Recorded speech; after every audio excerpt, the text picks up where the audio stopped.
जय माँ शारदे, सनातन धर्म की जय हो।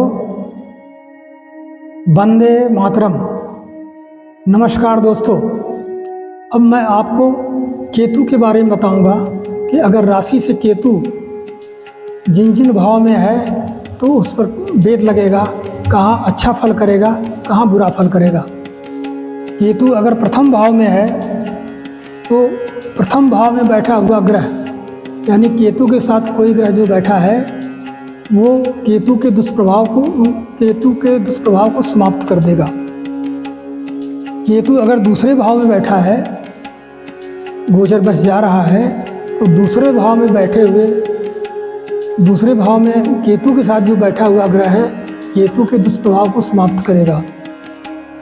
इसी प्रकार अगर केतु तीसरे भाव में बैठा है, जा रहा है, तो 12वें भाव में बैठा हुआ ग्रह केतु के अच्छाई को समाप्त कर देगा। अगर केतु चतुर्थ भाव में जा रहा है, जो कि अच्छा नहीं माना जाता है, लेकिन तीसरे भाव में अगर कोई ग्रह बैठा है तो केतु के बुराई को समाप्त करके शुभत्व प्रदान करेगा। इसी प्रकार जब केतु पंचम भाव में जा रहा हो तो पंचम भाव में बैठा हुआ ग्रह केतु के अच्छाई को समाप्त कर देगा। इसी प्रकार केतु जब छठे भाव में जाता है, छठा भाव केतु का अच्छा होता है, शत्रुंता होता है,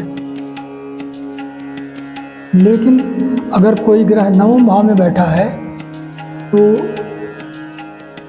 केतु के अच्छाई को समाप्त कर देगा।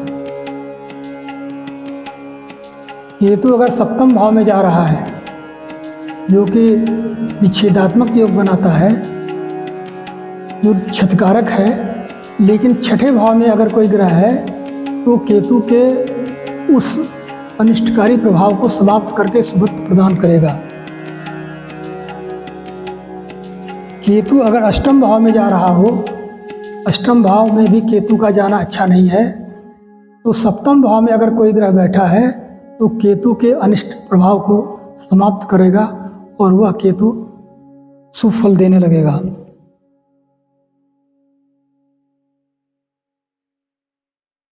केतु अगर नवम भाव में जा रहा है तो अष्टम भाव में बैठा हुआ ग्रह उस पर भेद लगाएगा और उसके अच्छाई को समाप्त करेगा। इसी प्रकार केतु अगर दसम भाव में जा रहा है तो केतु के साथ जो ग्रह होगा या पहले से बैठा हुआ ग्रह है वह केतु के दसम भाव की अच्छाई को समाप्त करके अनिष्टकारी फल देना शुरू कर देगा। इसी प्रकार अगर केतु एकादश भाव में जा रहा है, जो कि सबसे अच्छा घर माना गया है, तो पंचम भाव में कोई ग्रह बैठा होगा तो केतु की अच्छाई को समाप्त करके बुरा फल देने के लिए बाध्य करेगा।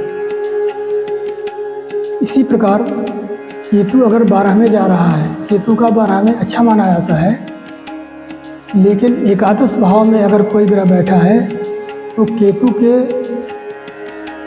शुभत्व को समाप्त कर देगा और वो बुरा फल देने लगेगा।